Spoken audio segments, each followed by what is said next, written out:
милиони по света. Затова 24 май е ден на светли детски спомени и истински и неподправени вълнения. Ден на гордост и преклонение. Ден на надежда за светло бъдеще, за един по-добър свят и за по-добри бъднини за нашия народ.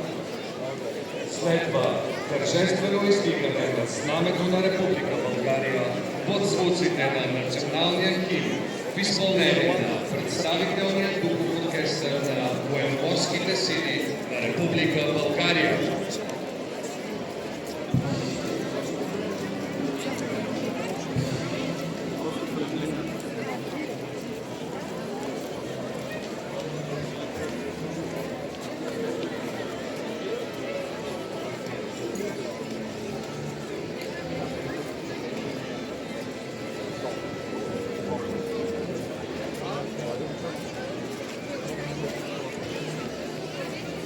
Все